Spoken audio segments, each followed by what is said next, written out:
All right, so hello everyone and welcome to today's class.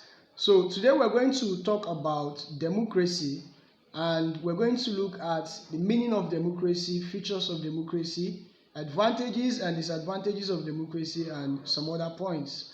So what exactly is democracy? Now, democracy simply means a system of administration or a system of government in which the people participate in the decision making process of the government. Yes, in a democracy, the citizens of the country participate in the decision making process of the government. That is, before any important decision is taken, the people have to contribute in that decision. For example, in a democracy, you don't just become the leader of the people. Before anybody becomes the leader of the people have to participate in the election to pick who their leader is going to be. And no wonder Abraham Lincoln, one-time US president, defined democracy as government of the people, by the people, and for the people. That's because in democracy, everything revolves around the people. The people decide what they want. The government comes from the people, and the government is designed to work for the people. That is basically what democracy is all about. And to be honest, it's almost impossible for everybody to agree on everything. I mean, people will always have different opinions in the society. So, how about when the citizens cannot agree on a particular issue? How do we reach a decision in that kind of society? Democracy does not mean that everybody must agree on everything. Democracy simply means that majority of the people want a particular thing. So of course, there may arise a situation where some people want one thing, other people want the other. In a democratic society, whatever the majority wants is what is going to happen. That is why democracy is also known as a system in which the majority rules. That is what majority of the people want is what happens. When you talk about advantages of democracy, you can say that democracy allows the people to participate in the government. It allows the people to contribute in the government. You can also say that democracy puts power in the hands of the people, because in a democratic society, sovereignty actually belongs to the people. The real power belongs to the people. The government is only exercising the power on behalf of the people. You talk about disadvantages of democracy. Now, democracy may create confusion in the society, like the example I gave earlier. You may have a situation in society where everybody does not want the same thing. And then, for example, let's say there are 100 people in a class, and out of that 100, 51 people want a particular thing, while 49 people don't want that thing. You can see that 51 people make up the majority. But what happens to the 49? What happens to their opinion? What happens to what they want? Well, they go home with nothing. That's because in democracy, it is just all about what majority of the people want. And then the truth is that in democracy, a lot of people don't actually know what they want. So you always have a situation where a few people manipulate the others and make it look as if it's actually everybody that wants that thing. And because everybody wants a particular thing, or because majority of the people want a particular thing, does not necessarily make it right. You know, a large majority of the society can want or desire something that is actually wrong. So that is democracy for you. Democracy is not about whether what majority of the people want is good or bad. It's just, is this what majority wants? If that is what majority want, then fine, give it to them. For example, if we want to do election in a classroom, and let's say out of the two candidates, Obi and Ada, Obi is a terrible person. Everybody knows that Obi is a thief and is not a good leader, while Ada is better than Obi. She's a nice person and she's going to make a better leader. Obi may manipulate majority of the people, and majority of them will support him. You see, even if Obi is not a good person, he is going to emerge the winner, because that's what majority wants. So the fact that majority of the people want something does not necessarily make it good. So democracy is not all about bringing out what is good for society. It's just all about what does majority want.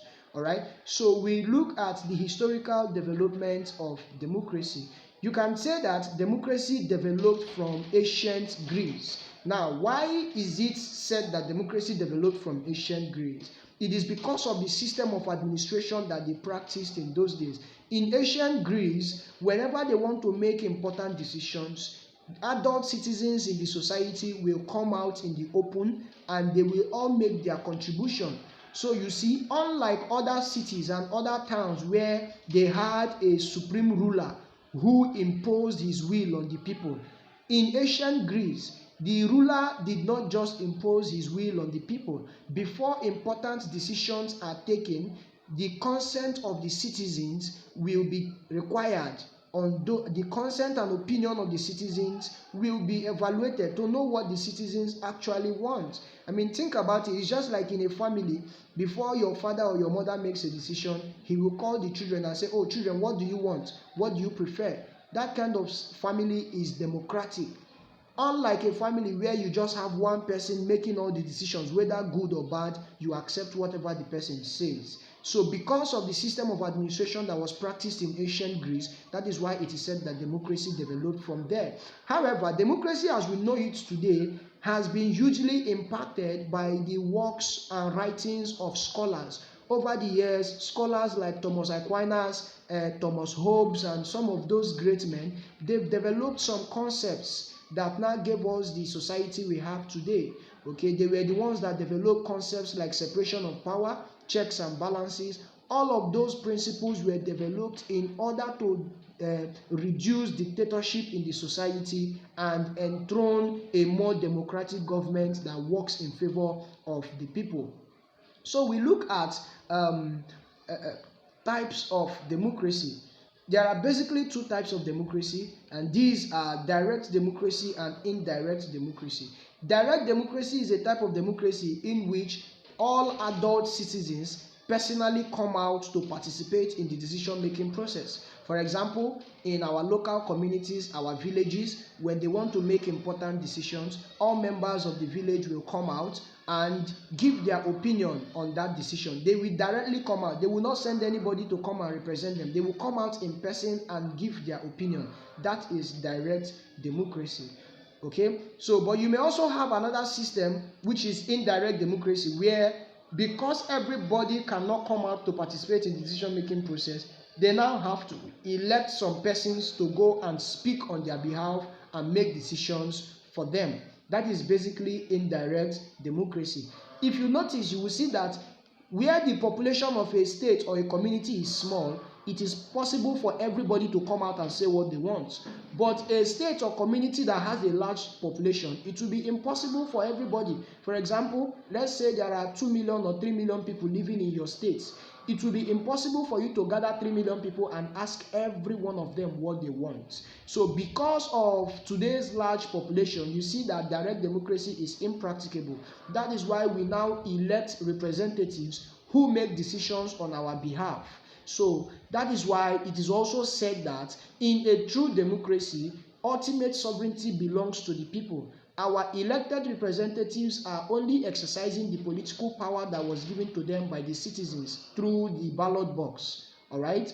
So that is basically it on democracy. So some of the major things we've talked about, don't forget that in a true democracy, ultimate power or sovereignty lies in the people or the electorate, because they are the ones that will eventually elect the government of the day. And also remember that democracy is about majority rule, what the majority wants.